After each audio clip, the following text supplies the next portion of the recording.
આ સંસારમાં બને ત્યાં સુધી મૌન રહેવું. સાયન્સ એમ કહે છે કે શરીરની ઉર્જા સૌથી વધારે જો ખર્ચ થતી હોય તો બોલવામાં થાય છે. બોલવામાં એટલી ઉર્જા વપરાય છે કે એની વાત ન પૂછો. બોલવાનો થાક લાગે, ક્યારેક ક્યારેક મૌનનો પણ આનંદ રહે છે. બોલવામાં થાક લાગે, અને થાકમાંથી છૂટવા માટે તો બધું છે. કથાનો વિશ્રામ જે દિવસે છેલ્લે થાય ને ત્યારે એટલું જ કહ્યું છે, બોલના પ્રભુ કી પૂજા હૈ, મૌન પ્રભુ કી પ્રતીક્ષા હૈ. મૌન એ તમે રાહ જુઓ છો કે મારો હરિ આવશે, મારો હરિ આવશે, મારો હરિ આવશે. મૌન થઈ જાય ને એના કરતા મૌન થઈ જવું સારું. જીભ બંધ થઈ જાય અને પછી બોલવાનું બંધ થાય એના કરતા પહેલેથી બોલવાનું બંધ રાખો તો આનંદ રહેશે. 9 બોલામાં 9 ગુણ છે. ન બોલે તો એનામાં ગુણ કેટલા હશે કોને ખબર છે. બહુ બડબડ બડબડ કરવું નહીં, અને કોઈ પૂછે નહીં તો ક્યારેય ન કરવું. કોઈ પૂછે નહીં તો ક્યારેય બડબડ ન કરવું. બહુ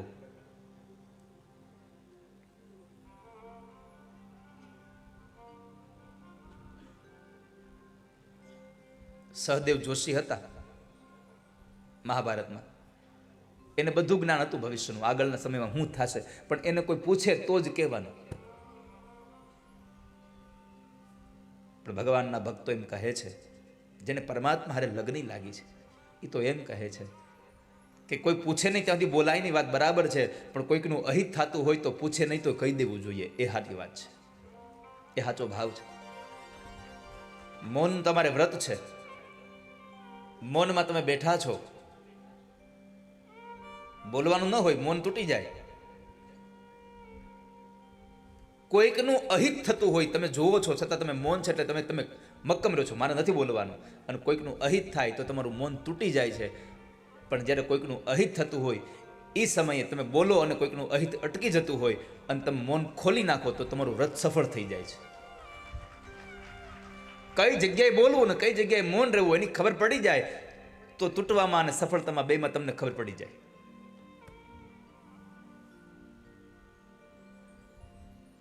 વ્રત એને ન કહેવાય તમને અક્કડપણું લાવી દે. વ્રત તો એને કહેવાય છે તમને સરળ બનાવી દે. વ્રત તમને એકદમ નિર્માની બનાવી દે, સરળ બનાવી દે, સહજ બનાવી દે. એ વ્રત છે. પણ ક્યારેક ક્યારેક આપણા વ્રત આપણને એટલા બધા ઉપર લઈ જાય ને આમ હલવા ન દે. અરે આપણને જ ન હલવા દે, બાજુવાળાને ન હલવા દે.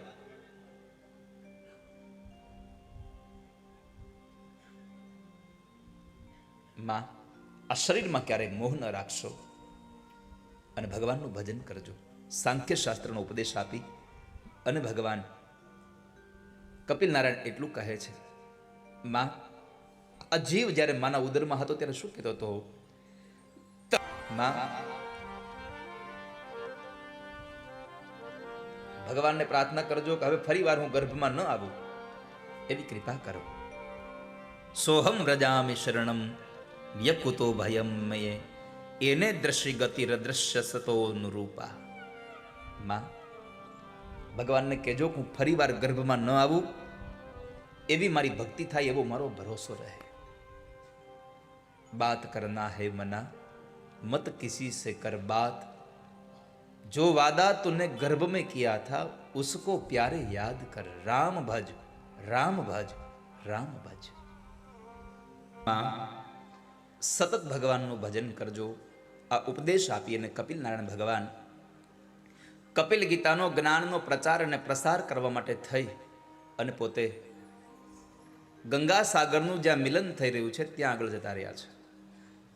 આ બાજુ માએ પોતાના જ દીકરા પાસેથી મળેલા જ્ઞાનને યોગ માર્ગમાં લગાડી અને પોતાના દેહનો ત્યાગ કર્યો. જે જગ્યાએ માને દેહ ત્યાગ કર્યો ત્યાં માને સિદ્ધિ મળી, એટલે એ જગ્યાનું નામ પડ્યું છે સિદ્ધપદ.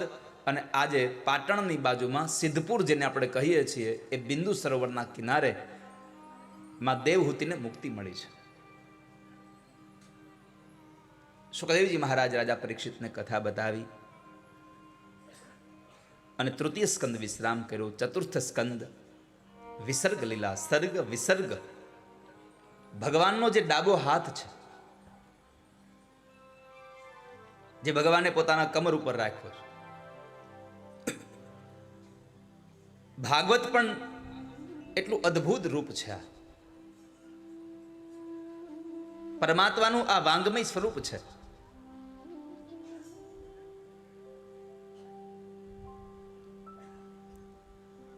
તો ચતુર્થ સ્કંદમાં 4 પ્રકરણોની કથા છે.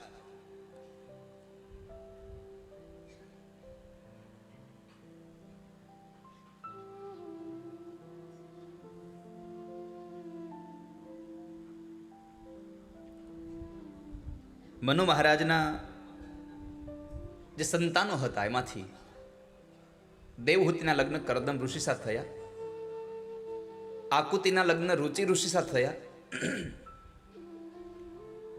દેવહૂતિ અને કરદમને ત્યાં જે 9 કન્યાઓ થઈ એમાંથી એક અનસુયા નામની કન્યા, એમના લગ્ન અત્રિ ઋષિ સાથે થયા અને એમને ત્યાં ભગવત કૃપાથી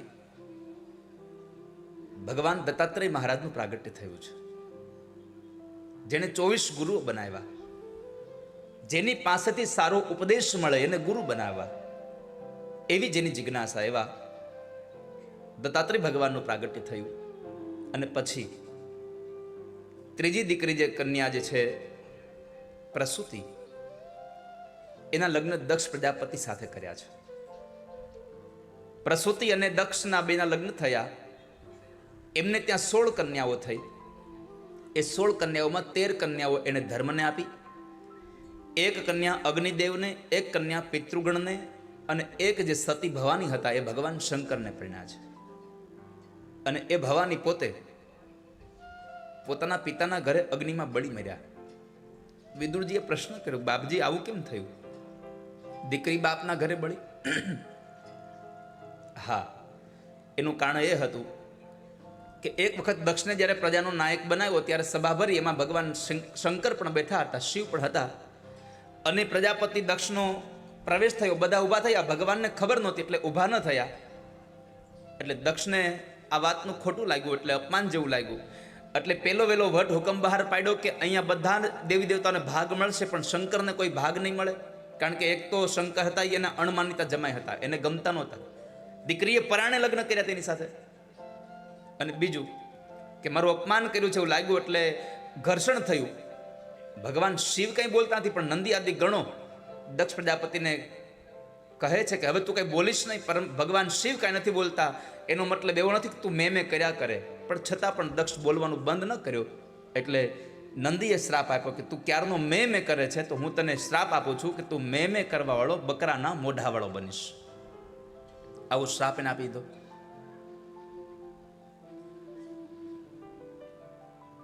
થયું એવું, ભગવાન શિવ સૌને લઈને નીકળી ગયા. આ બાજુ દક્ષ પ્રજાપતિએ પોતાના અપમાનનો બદલો લેવા યજ્ઞ કરે છે. બધાને આમંત્રણ આપ્યું, પણ ભગવાન શિવ અને પોતાની દીકરી ભવાનીને આમંત્રણ ના આપ્યું. અને એમાં બરાબર જે દિવસે યજ્ઞ હતો, બધા લોકો યજ્ઞમાં દેવતાઓ જતા હતા. સતી ભવાની યજ્ઞમાં નહોતા જતા, કારણ કે એને ખબર હતી નહીં કે મારા પિતાજીના ઘરે યજ્ઞ છે. પણ બરાબર દેવતાઓ વિમાન લઈને નીકળ્યા ને ત્યારે ખબર પડી કે દેવતાઓ ક્યાં જાય છે.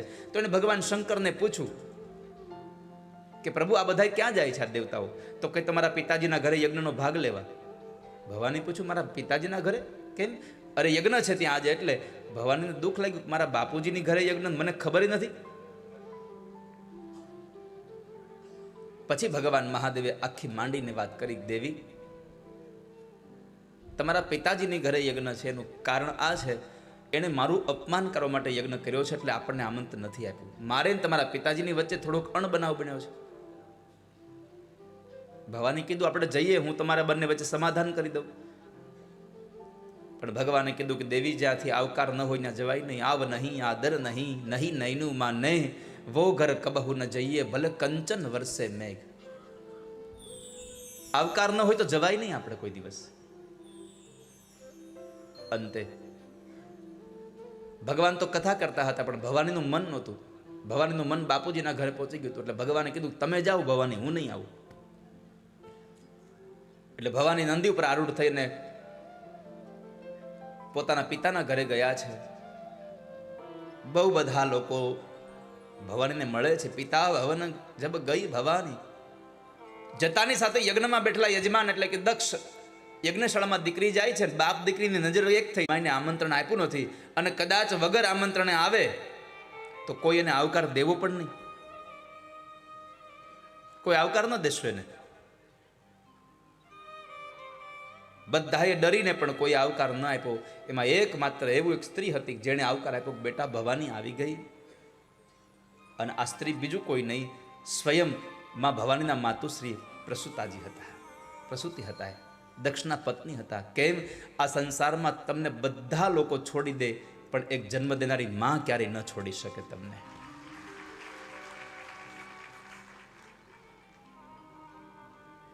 માં એક એવું તત્વ છે.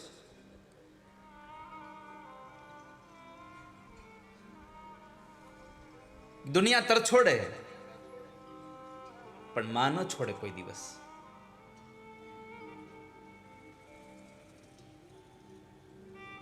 સંતાનો કદાચ મા બાપની સામે બોલી જાય,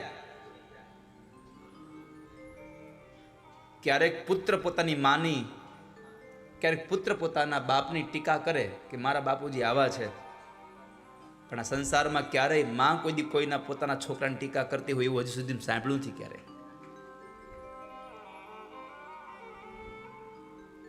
એટલે તો લખાયું છે, કુપુત્રો જાયેત ક્વચિદપી કુમાતા ન ભવતી. આ સંસારમાં પુત્ર કપુત્ર થાય, માતા કુમાતા ન થાય કોઈ દિવસ. માં તો માં છે. માં શું? માં કોને કહેવાય? સંતાનનું પાલન પોષણ કરે એને માં. માં એટલે શું છે? ગુણવંત શાહ એમ કહે છે કે માં એ વાત્સલ્યની યુનિવર્સિટી છે. માં એટલે વાત્સલ્યની યુનિવર્સિટી કે જ્યાં બધું જ ભણવામાં આવે છે. આ સંસારની સૌથી પહેલી ગુરુ કોઈ હોય તો માં છે. માં સંતાન માટે શું કરે? સંતાનનું શું સારું કરે? તો કહેવાય છે કે રજથી સુરજ સુધી વિસ્તારે એ માં છે. આ ધૂળથી છેક સુરત સુધી પોતાના દીકરાઓની કીર્તિને ફેલાવવાના પ્રયત્ન કરે એ માં છે. પેટે પાટા બાંધીને પણ માં ભણાવે ગણાવે અને એ દીકરાને મોટો અધિકારી બનાવે એ માં છે. પણ કરુણા એ છે કે બાપના મર્યા પછી માં કાળી મજૂરી કરીને દીકરાને ભણાવે અને એ દીકરો મોટો બનીને માને ભૂલી જાય છે. એ મોટી આ સંસારની કરુણા છે. શહેરમાં રહેવા વયો જાય અને પાછો બાનું એવું દેતો હોય બધાને કે મારા બાને અહીં નથી ગમતું. કઈ માં એવી હોય જેને છોકરા વારે ન ગમે? આ સંસારની કઈ એવી માં હોય જેને પોતાના સંતાનો સાથે ન ગમે? એક તો માં એવી બતાવો. અરે ખાલી બાજુના શહેરમાં ભણવા જતો હોય ને દીકરો, હોસ્ટેલમાં રહેવા જતો હોય ને તો અહીંયા માં 8-8 દિવસ જમતી નથી હરખું. ખાલી ભણવા જ ગયો હોય છે તો રજાઓમાં પાછો આવવાનો છે, 2-5 અઠવાડિયા થતી માં મળવાની છે, છતાંય માને અહીંયા ભોજન નથી ભાવતું.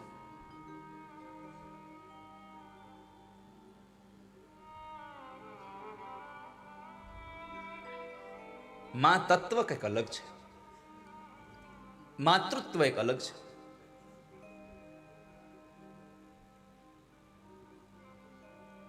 દીકરો ભણવા વયો જાય ને પછી દીકરાને મન ભાવતી વસ્તુ માં ઘરમાં બનાવવાનું ટાળી નાખે.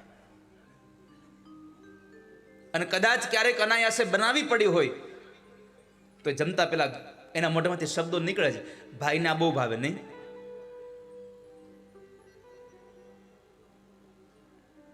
આ સંસારની માં એ છે કે દીકરાઓનું હિત ઈચ્છતી હોય છે. સંતાનોને અવિરત પ્રેમ કરતી રહે છે માં. પોતાના સર્વસ્વ સુખોનો ત્યાગ કરી અને સંતાનોને સુખ આપે, પોતે દુઃખ વેઠે અને સંતાનોને સુખ આપવાની જિજ્ઞાસા ધરાવે. એ આ તત્વ સંસારમાં માં છે.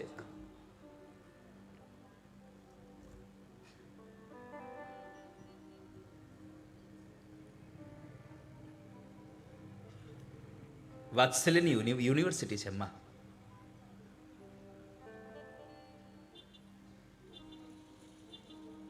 સંતાનો પ્રત્યેની સમૃદ્ધિ તાણવા માટે થઈ અને સમર્પણ ભાવ જે ધરાવે છે,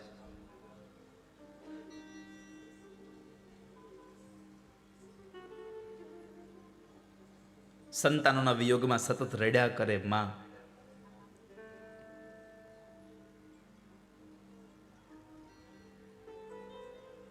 પોતાના પતિ અને પોતાના પુત્ર આ બેયની ખુશી માટે એણે જે આંસુડા વહાવ્યા છે ને એની કોઈ ગણતરી નથી કરતું ક્યારે. પોતાના પતિને સુખ દેવા અને પોતાના પુત્રને સુખ દેવા જે માએ આ દુનિયામાં અશ્રુપાત કર્યો છે ને, આ સંસારનો સૌથી મોટો કોઈ પાત હોય તો એ અશ્રુપાત છે. પણ એની તો કોઈ પાસે ગણતરી જ નથી. જેણે પોતાની જિંદગીને આખીને ખપાવી નાખી,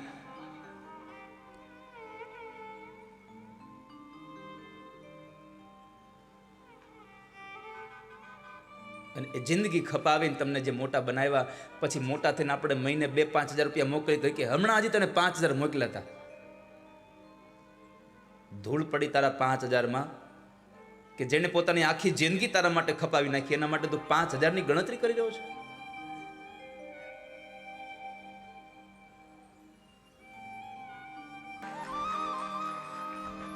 બે અવસ્થામાં મા બાપની આંખોમાં આંસુ હોય છે.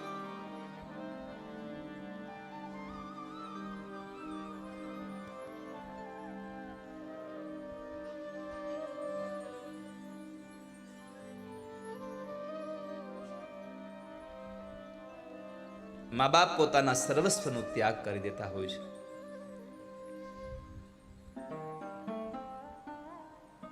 નાની ઉંમરમાં બાપ મૃત્યુ પામ્યો. દીકરાને ભણાવવા માટે એની માએ કાળી મજૂરી કરી અને એને ભણાવ્યો ગણાવ્યો, એને શહેરમાં ભણવા મોકલ્યો. એમાં એકવાર મા એને મળવા ગઈ તો એટલી માને હળધૂત કરી એણે, કેમ કે દીકરાની મા એક આંખે કાણી હતી, જરા રૂપમાં કાળી હતી, કદરૂપી હતી. અને ભણેલો ગણેલો દીકરો એમ બોલ્યો કે તું અહીંયા આવી શું કામ? એને તને શરમ ન આવી અહીંયા આવતા? આ તને જોઈને મારા મિત્રો બધા મને હસી પડશે, મારી મજાક કરશે, ચાલી જાય અહીંયાથી. આજ પછી આવતી નહીં કોઈ દી મને અહીંયા મળવા.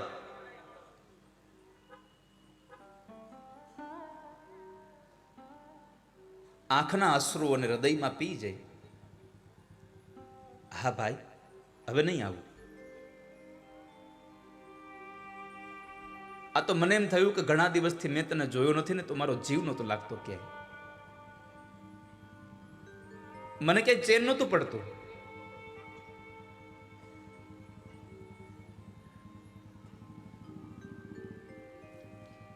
ભાગવતમાં કથા છે, જ્યારે ભગવાન ઠાકોરજી ગાયો ચરાવવા ગયા અને પરમાત્માએ દડો કાલિંદીના ધરામાં નાખ્યો. ભગવાન કાલિંદીના ધરામાં ગયા કાલી નાગ સાથે યુદ્ધ કરવા. ત્યારે ઘરે બેઠી બેઠી માં યશોદા ભગવાન નંદ બાબાને કહે છે, સાંભળ્યું નંદરાય, આજ મારો જીવ મૂંઝાય છે, તમે જાઓ ને, લાલો એકલો ગયો છે. આજે કનૈયો એકલો ગાયો ચરાવવા ગયો છે, બલરામ ગયો નથી સાથે. અને મને કંઈ ગમતું નથી કે મારો લાલો કે મૂંઝવણમાં તો નહીં હોય ને, જાઓ ને તમે. હજી યશોદાજી અહીંયા નંદ બાબાને આટલું કહે ને ત્યાં એક ગોવાળે આવીને કીધું કે બાબા જલ્દી ચાલો, જલ્દી ચાલો, કનૈયો કાલિંદીના ધરામાં પડી ગયો છે. આ માતૃત્વ શક્તિ છે કે સંતાન જરાક પણ કઈ મુશ્કેલીમાં આવે ને તો સૌથી પહેલી એની ખબર કોઈને પડતી હોય તો એની માને પડે છે. કારણ મા સાથે 9 મહિના અગાઉ જોડાઈ ગયું સંતાન. એટલા માટે સૌથી સંતાન જો કોઈની સાથે વધારે જોડાયેલું હોય તો મા સાથે હોય છે. જન્મ થયા પછી બાપ, ભાઈ, મા, આજુબાજુના લોકો સાથે જોડાય છે, પણ સૌથી પહેલા મા સાથે જોડાયું બાળક. મા અને સંતાનનો પ્રેમ એટલે વિશેષ છે કારણ કે બધાની વચ્ચે પ્રેમ જેટલો થાય એના કરતા 9 મહિનાનો વધારે પ્રેમ મા સાથે થઈ ગયો હોય છે. 9 મહિનાનો પ્રેમ સંતાન સાથે વધારે થઈ ગયો હોય છે.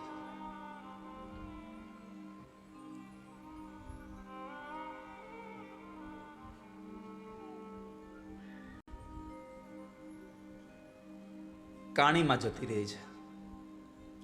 પછી તો દીકરો અહીંયા ભણવા લાગ્યો, એમાં બરાબર એને સારા એવા પરિણામ આવ્યા, તો વિદેશમાં ભણવા જવું હતું. તો જે છોકરી હારે એનું મન લાગ્યું હતું, એના બાપુજીએ એ છોકરીને બંનેને વિદેશ ભણવા માટે મોકલી દીધા. પણ એક શરતે, તારે મારી દીકરી હારે લગ્ન કરવાના, ગામડે નહીં જવાનું. વિદેશ ભણવા જવા અને સારી છોકરીને લગ્ન કરવા પોતાની માને તરછોડવાનું પણ એને વચ્ચે નક્કી કરી લીધું. હવે નહીં જાવ ગામડે. વર્ષો વીતી ગયા, સંતાનો મોટા થઈ ગયા. એમાં એક વખતના સમયે જે સ્કૂલમાં એ ભણ્યો હતો ગામડે, એ સ્કૂલમાં ભણેલા વિદ્યાર્થીઓ જે મોટા અધિકારીઓ બન્યા હોય, મોટો માણસ બન્યા હોય, એનું સન્માન સમારોહ રાખ્યો. એટલે ગામડેથી આમંત્રણ આવ્યું, એટલે આને જવાનું હતું. એટલે પોતે જાય છે, સ્કૂલમાં ગયો, સ્કૂલના શિક્ષકોને મળ્યો, સન્માન સ્વીકાર્યું, કાર્યક્રમ પૂરો થયો. પછી એમ થયું, હાલને અહીંયા એક મારી માં રહેતી હતી, જરાક મારું જૂનું મકાન છે, આટો તો મારતો જાવ. એટલે ત્યાં ગયો તો દરવાજા ઉપર બરાબર તાળું લગાડ્યું હતું. એટલે પડોશમાં પૂછ્યું કે અહીંયા મારી માં રહેતી હતી ને?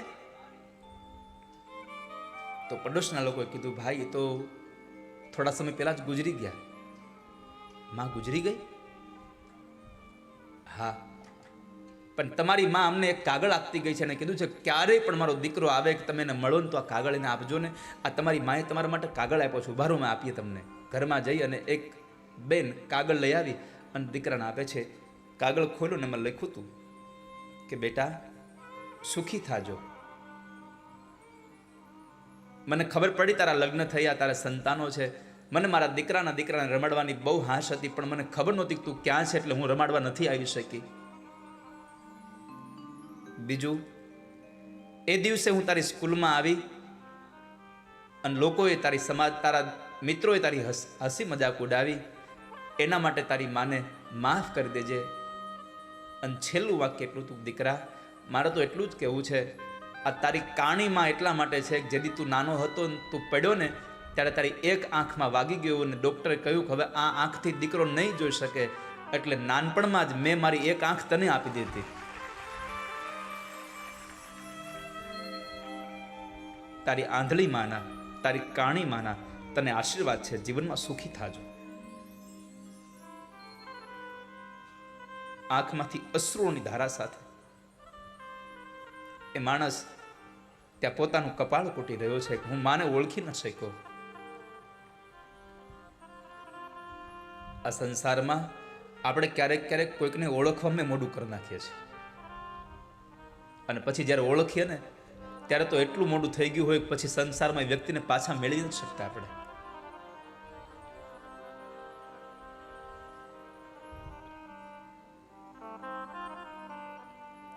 માટે કહું છું, આ સંસારમાં બધું મળશે, એક મા બાપ નહીં મળે. આ દુનિયામાં તમે કદાચ સંપત્તિ લઈને જાઓ ને તો તમે ઈચ્છો એ વસ્તુ તમે ખરીદી શકો, પણ આ સંસારની તમામ સંપત્તિને લઈને જાઓ તો એ મા બાપનો પ્રેમ તમે ક્યારેય નહીં મેળવી શકો. એટલે તો સંતો કહે છે કે બીજા બધા મરજો પણ માં કોઈની મરશો નહીં. મા બાપનું અસ્તિત્વ આપણા જીવનમાં એટલું છે, જેટલી માં મહાન છે એટલો જ બાપ મહાન છે.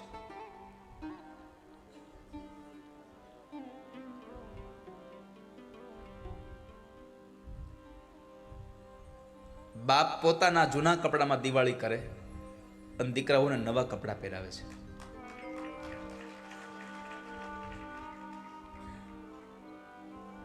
દશેરાના દિવસે રાત્રે 9 વાગે જ્યારે ઘરમાં મીઠાઈ આવે ને, એ મીઠાઈ નથી આવતી, એ બાપ આવે છે. દિવાળીના દિવસે પણ સૌથી છેલ્લે જે ઘરમાં આવે છે એ બાપ આવે છે. શું કામ? એને દીકરાઓ માટે ફટાકડા લેવાના છે, એટલા માટે. એ ફટાકડા લેવા માટે થઈ અને બાપ 2 કલાક વધારે મજૂરી કરીને દીકરાઓને ફટાકડા અપાવે છે.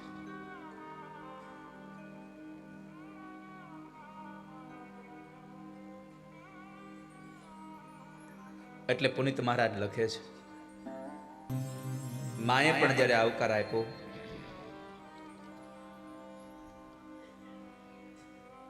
સાંત્વના આપી, પછી ભવાની ફરી પાછા સભાની અંદર ગયા, જે યજ્ઞ ચાલે છે ત્યાં ગયા છે.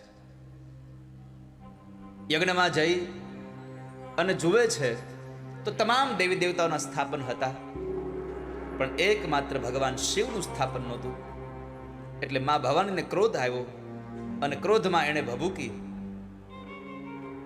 અને સભાસદોને સંબોધન કરીને કીધું છે, સુન દક્ષ પ્રજાપતિનું મસ્તક ઉતારી લઈ અને યજ્ઞમાં હોમી દો. દેવતાઓ આગળ આગળ દોડવા લાગ્યા છે. પાછળ પાછળ વીરભદ્ર જાય. ભગવાન બ્રહ્મા પાસે ગયા. બ્રહ્મા કહે છે મારું કામ નહીં. બ્રહ્માને હારે લઈને ભગવાન નારાયણ પાસે ગયા. નારાયણ પાસે ગયા તો નારાયણે કીધું મારું કામ નહીં, આના માટે તમે શંકર પાસે જાઓ. તો દેવતાઓ કહે છે કે અમે શંકર પાસે જઈએ અને ત્રીજું નેત્ર ખુલી જાય તો અમે રહીએ જ નહીં, અસ્તિત્વ વયું જાય મારું, તમે સાથે ચાલો. બ્રહ્મા અને ભગવાન નારાયણની આગેવાનીમાં સૌ લોકો, સૌ દેવતા ભગવાન શિવ પાસે આવે. શિવ પાસે આવી પરમાત્માને જુએ છે તો પરમાત્મા માં ભવાનીનું શબ લઈ ઉત્તરથી દક્ષિણ, દક્ષિણથી ઉત્તર થતા હતા. અને એમાં દેવતાઓ ભગવાનને સ્તુતિ કરે પણ પરમાત્મા શાંત થતા નહોતા. એટલે એવા સમયે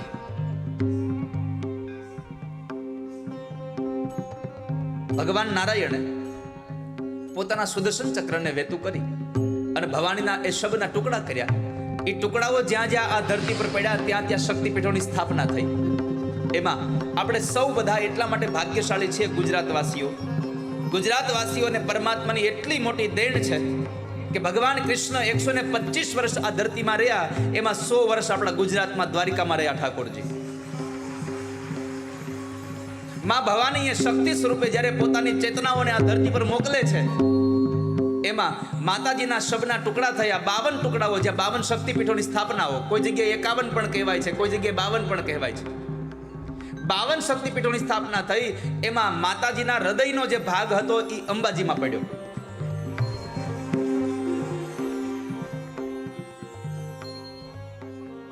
આ 2 સ્થાનો આપણને મળ્યા. ભગવાન મહાદેવની પ્રાર્થના થઈ. ભગવાન શિવ શાંત થયા અને એમણે વીરભદ્રને પણ શાંત કર્યા. ત્યાર પછી દેવતાઓએ પ્રાર્થના કરી, પ્રભુ હવે આને સજીવન કરો દક્ષને. એટલે ભગવાન અને દક્ષના ધડ સાથે જોડ્યું, પ્રાણ પૂર્યો. ચેતના આવી અને બરાબર આંખ ખોલીને જ્યાં જોયું તો ભગવાન શંકરને જોયા. એકદમ ઊભા થઈ ભગવાનની સ્તુતિ કરવા ગયો, પણ પરમાત્મા માટે કંઈ બોલી ન શક્યો. કેમ?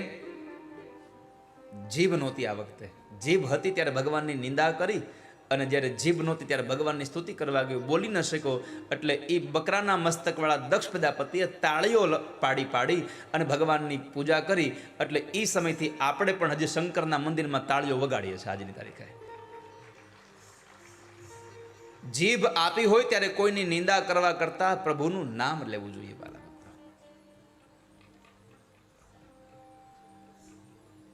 પછી ભગવાને દક્ષ પ્રજાપતિનો યજ્ઞ સમાપન કરાવ્યો. આ કથા એટલું બતાવે છે કે જીવનમાં સત્તા મળે તો સત્તાનો સદુપયોગ કરાય, એનો દુરુપયોગ ન કરાય. સત્તાનો દુરુપયોગ કર્યો તો શું દશા થઈ, એવો ઉપદેશ કરતી આ કથા બતાવી. ત્યાર પછી ધ્રુવ ચરિત્રની કથા છે. અર્થ પ્રકરણ એટલે ધ્રુવ ચરિત્ર, કે જ્યાં મનુ મહારાજના દીકરા ઉત્તાનપાદ, અને એ ઉત્તાનપાદને 2 રાણીઓ હતી, સુરુચિ અને સુનીતિ. એમાં સુરુચિનો દીકરો ઉત્તમ હતો અને સુનીતિનો દીકરો ધ્રુવ હતો. ધ્રુવ એટલે નિત્ય છે. એક વખતના સમય ધ્રુવજી મહારાજ પોતાના પિતાની ગોદમાં બેસવા માટે આવ્યા, પણ એની અપરમાં સુરુચિએ એને એના પિતાની ગોદમાં બેસવા ન દીધો. એણે કહ્યું કે જા જંગલમાં જઈને ભગવાનને ભજ, અને ભગવાન મળે તો કહેજે કે તને મૃત્યુ પછી મારા કુખથી જન્મ મળે તો તું મહારાજની ગોદમાં બેસી શકે, નકર બેસી ન શકે. જુઓ, મારે તમને એક વાત અહીંયા બતાવી છે કે સુરુચિએ ભગવાનને ભજવાનું કીધું ને એ ખોટું નહોતું કીધું. બરાબર માર્ગ બતાવ્યો તો ભગવાનને ભજવાનો, પણ ભગવાનને ભજ્યા પછી મારા પેટથી જન્મ લેવાની વાત એ ખોટી હતી એની. એટલે એનો દીકરો ઉત્તમ જે હતો એ મૃત્યુ પામ્યો. ભગવાનને ભજવાનો માર્ગ બતાવે ખોટો નથી, પણ ભગવાનને ભજતા ભજતા હું મારું કદ વધારી દઉં એ વાત ખોટી છે.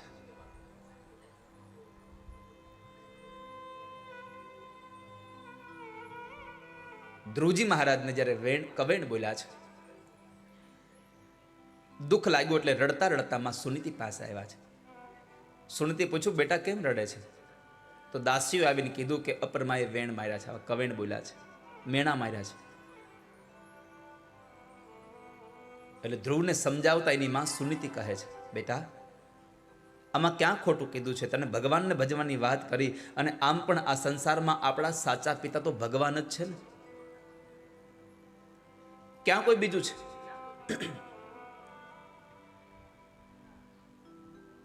આપણા સાચા પિતા ભગવાન છે.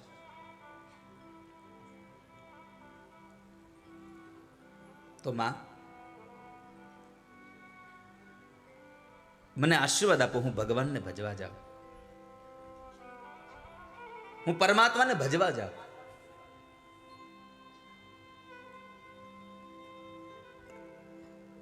માએ આશીર્વાદ આપ્યા.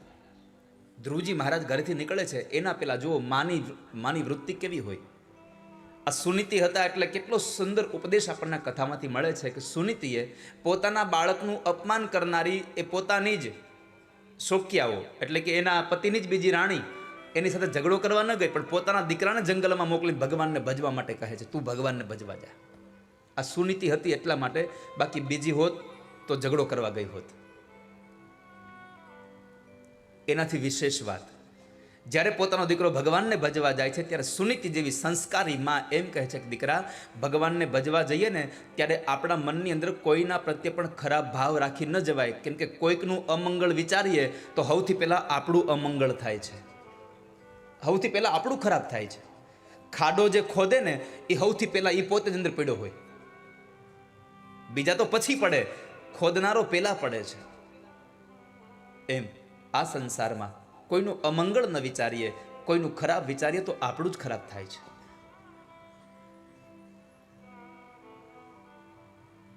આપણું અહિત થાય છે.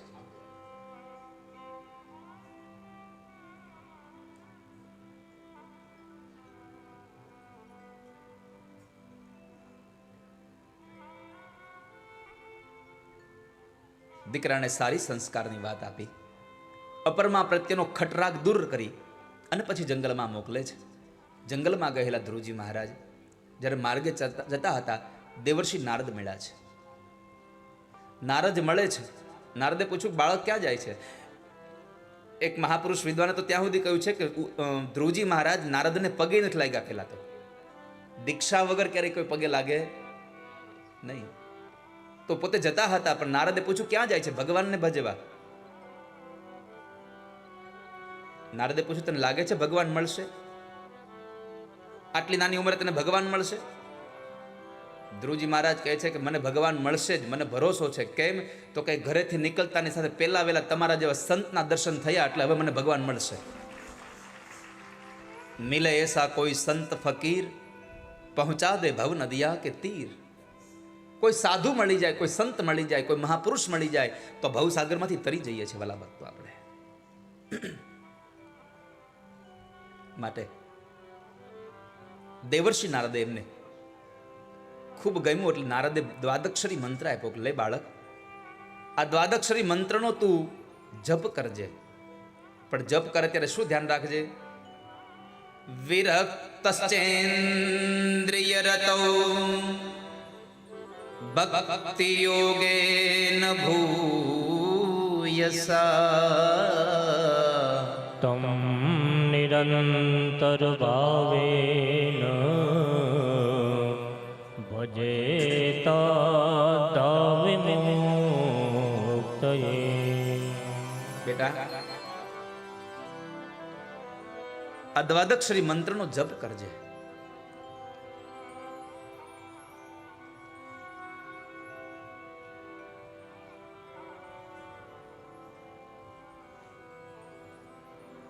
ભગવાન તારું મંગળ કરશે. ધ્રુવજી મહારાજ જંગલમાં ગયા, પરમાત્માને પ્રાર્થના કરે છે, ઠાકોરજી, હે ભગવાન, મને કોઈ પૂજા પાઠ આવડતા નથી.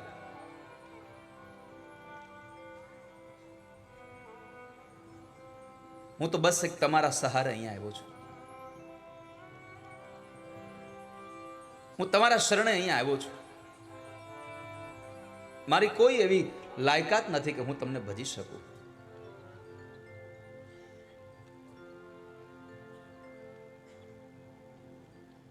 ન મને કોઈ સ્તોત્ર આવડે છે, મને કોઈ મંત્ર આવડે છે,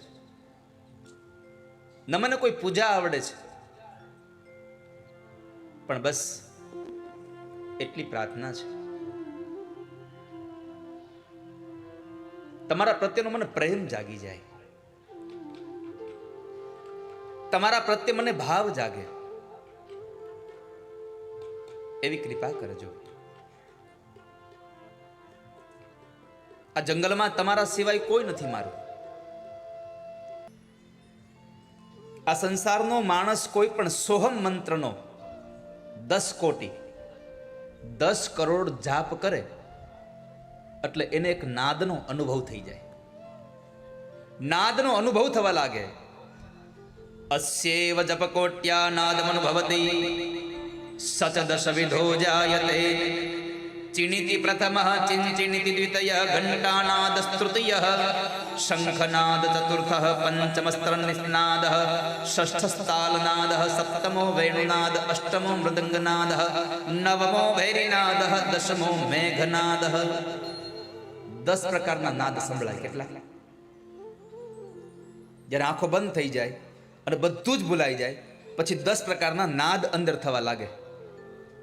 એમાં પેલો છે એ ચીણી. 10 નાદમાંથી 9 નાદને ત્યાગ કરવા જેવા છે. નવમં પરિત્યજ્ય દશમમેવાભ્યસેત.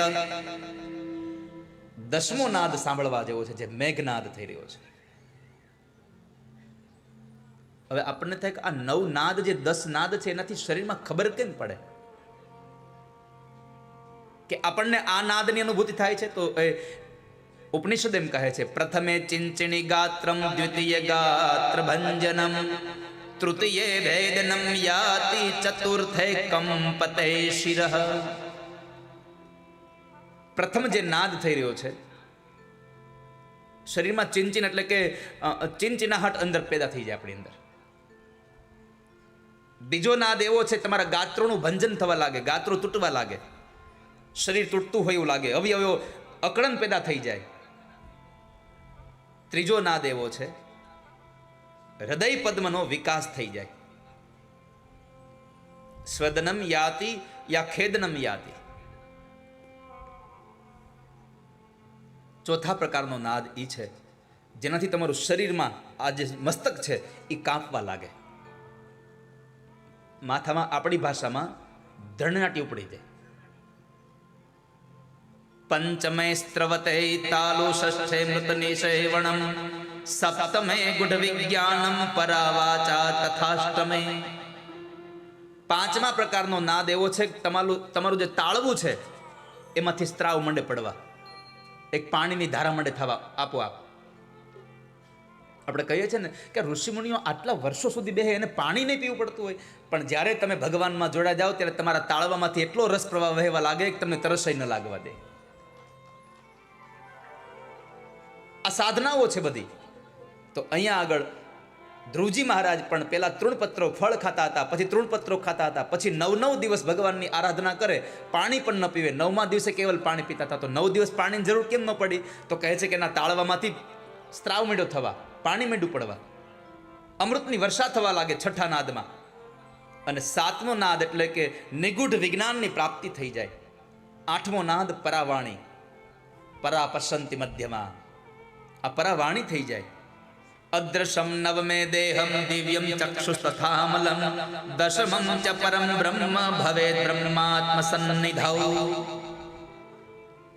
9મો નાદ જે છે એ તમે તમારી જાતે શરીરને અંતર્ધાન કરી શકો એવી તમને અનુભૂતિ થઈ જાય.